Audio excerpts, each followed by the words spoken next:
قالوا سبحانك لا علم لنا إلا ما علمتنا إنك أنت العليم الحكيم رب اشرح لي صدري ويسر لي أمري واحلل عقدة من لساني يفقهوا قولي أما بعد الفاتحة بالنية وإجابة بالقبول وتمام بالرسول سيدنا وحبيبنا وشافينا وقرة أعيننا ونبينا محمد صلى الله عليه وسلم شيلهم الفاتحة أعوذ بالله من الشيطان الرجيم بسم الله الرحمن الرحيم الحمد لله رب العالمين الرحمن الرحيم مالك يوم الدين إياك نعبد وإياك نستعين اهدنا الصراط المستقيم صراط الذين أنعمت عليهم غير المغضوب عليهم ولا الضالين آمين رب اغفر لنا ولوالدينا آمين. Alhamdulillah, puji serta syukur marilah senantiasa kita panjatkan kehadirat Allah Subhanahu wa taala. Di sore hari ini kita dapat berkumpul bersilaturahmi, insyaallah sekaligus kita thalabul ilmi di Yayasan Fajar Qalbi ini.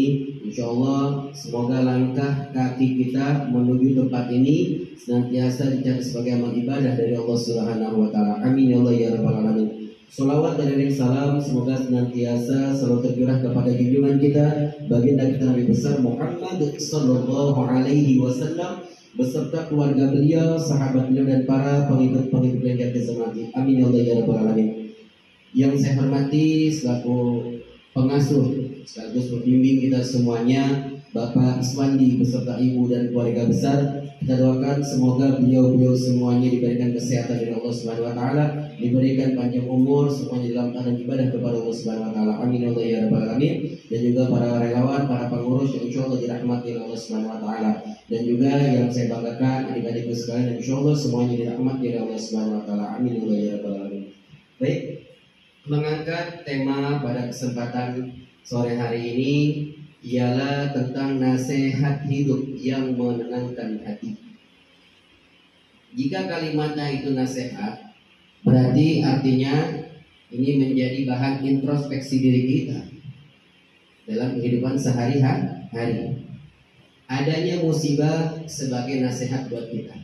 Adanya ujian itu menjadi nasihat buat kita. Adanya cobaan itu menjadi nasihat buat kita. Bahkan bukan hanya itu, pujian yang berupa kebaikan pun itu sebagai nasihat buat kita semuanya. Karena untuk apa kita, bagaimana cara kita menyikapi semua itu? Bersyukurkah kita atau kufur timpakah kita kepada Allah Subhanahu wa taala? Kita mulai dari bahasa jangan silau dengan pujian. Ingat, pujian itu bukan membuat kita bangkit. Pujian itu bukan membuat kita menjadi paling hebat. Pujian itu bukan membuat kita menjadi orang terpandang. Jangan sampai berpikiran ke sana. Justru dengan pujian tersebut bisa membuat kita kadang lalai, bisa membuat kita terkadang sombong. Ya, ganteng sedikit, langsung saya yang paling ganteng di sini. Pintar sedikit, saya yang paling pintar di sini. Udah dipuji,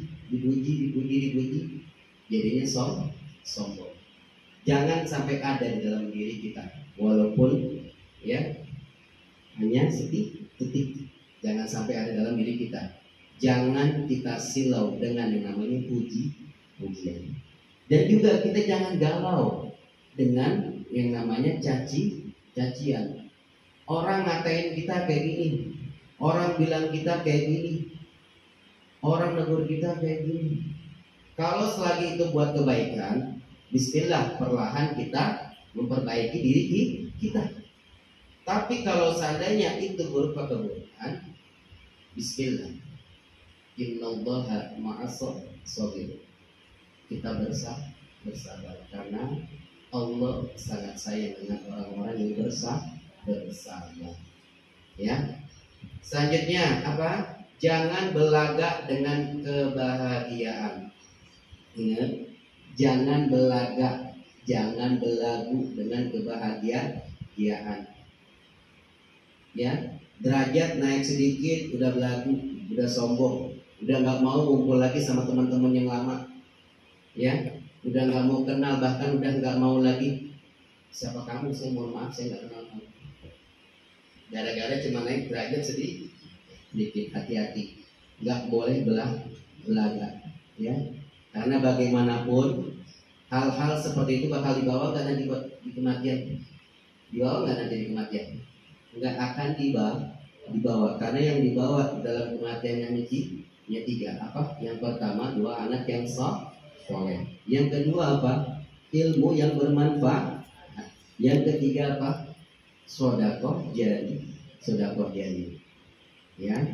Selanjutnya, jangan gelisah dengan masalah.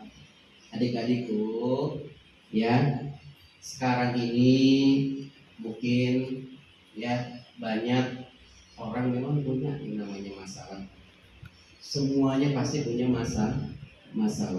Nggak ada orang yang nggak punya masalah. Ya, hanya tinggal bagaimana kita menyikapi hal tersebut. Ya, kalau seandainya kita banyak mengeluh terhadap masalah tersebut, ya, kita lebih banyak mengeluh, ya, lebih banyak gelisah, nggak mau berusaha untuk memperbaiki. Seharusnya ketika sedang ada masalah seperti itu, bismillah kita mencoba untuk memperbaiki diri kita. Dengan apa? Bertakwa kepada Allah Subhanahu wa ta'ala. Apa sih itu takwa? Menjalankan perintah Allah dan menjauhi segala larangan-larangan dari Allah Subhanahu wa ta'ala. Senanglah sekedarnya. Kalau punya sesuatu yang lebih, gak usah terlalu berlebihan dalam bersikap. Senangnya udah biasa aja. Alhamdulillah, ya Allah, alhamdulillah. Terima kasih banyak ya Allah. Aku sangat bersyukur bahwa sampai saat ini aku masih diberikan kesehatan. Aku masih bisa buat ngaji, masih bisa buat sekolah. Ya, senanglah hanya sekedarnya aja. Jangan pernah berhenti namanya bersyukur atas nikmat dari Allah Subhanahu wa ta'ala, walaupun ya nikmatnya itu diberikan hanya sedikit, tetap kita bersyukur. Mau banyak mau sedikit, tetap kita bersyukur kepada Allah Subhanahu wa ta'ala. Sedihlah sewajarnya, jangan berlarut-larut dalam kesedihan. Siapa di sini kalau biasanya berlarut dalam kesedihan? Ada nggak? Siapa di sini selalu? Apa sih yang membuat kalian sedih? Apa? Tentang apa? Jangan terlalu berlarut-larut dalam kesedihan. Di balik kesedihan ada sebuah kebahagiaan, ya. Karena pada akhirnya hidup di dunia akan sirna, ya. Di dunia akan sirna karena dunia itu sifatnya sementara dan akhirat sifatnya apa? Selamanya. Maka kita selagi hidup di dunia, ya, jangan taruh dunia di hati, tapi taruhlah dunia itu di tangan, akhirat adanya di hati. Jadinya kalau kita mau melangkah, selalu ingat kepada Allah Subhanahu wa ta'ala. Ingat kepada siapa? Rasulullah sallallahu alaihi wasallam. Jadi hidup itu penuh dengan hati-hatian, jangan sampai salah melangkah.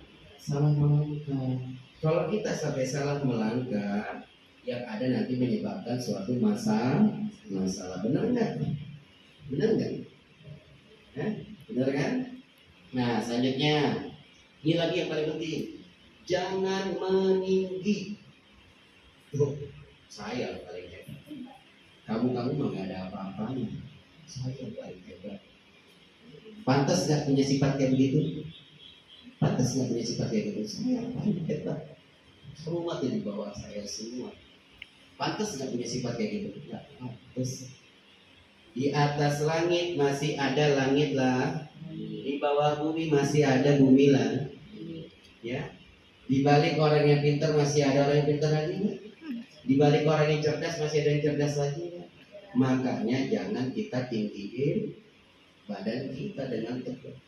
Jangan sombong, karena sombong itu nggak akan ada artinya sama sekali, hanya dapat merusak apa? Merusak kehidupan kita.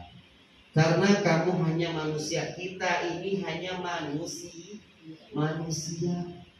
Nggak patut kita sombong, nggak pantas kita sombong.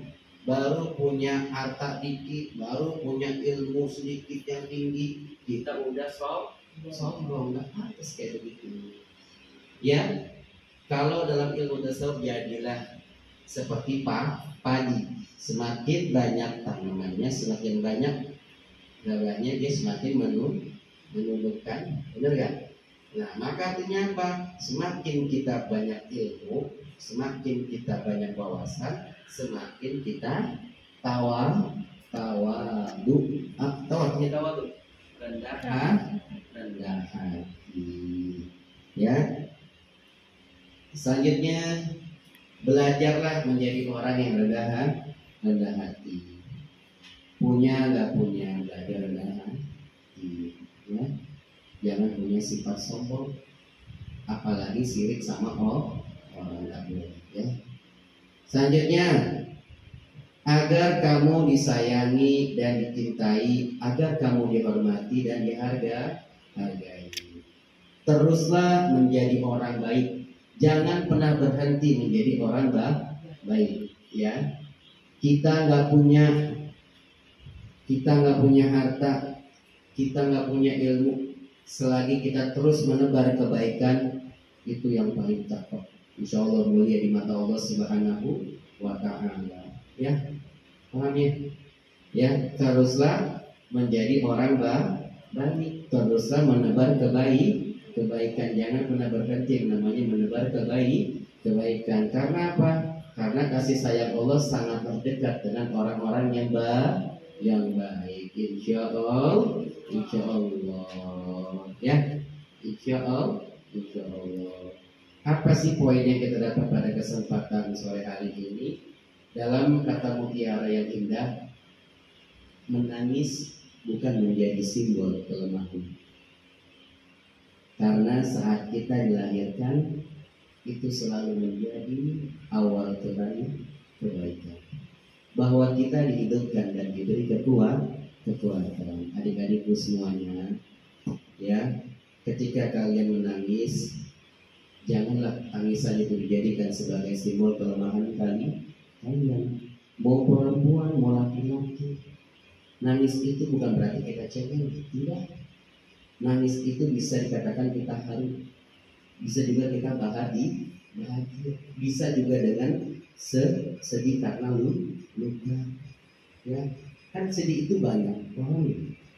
Terus selanjutnya, karena di saat kita dilahirkan, itu selalu menjadi awal kebaikan kita. Ketika kita dilahirkan bagaimana? Kita mendengar suara apa? Ketika kita ngerengek, orang tua kita menyuruhkan suara apa? Azan di kuping kan? Karena Allahu Akbar, dan qomat di kuping kiri. Indah enggak kalimatnya? Ketika kita menangis, terus orang tua kita menyerukan suara azan. Nanti ketika kita wafat pun sama, kita diazankan di kuping kanan, dikomatkan di kuping kiri. Semuanya indah enggak? Indah, karena tangisan itu selalu menjadi awal dari kebaikan. Ingat, jangan pernah anggap tangisan itu sebagai simbol kelemahan. Yang kedua, bersyukurlah untuk setiap senyum. Bersyukurlah untuk setiap senyum yang kita berikan dan air mata yang kita tumpahkan. Senyuman itu membuat kita kuat. Air mata membuat kita kuat. Masya Allah. Bersyukurlah untuk setiap senyum.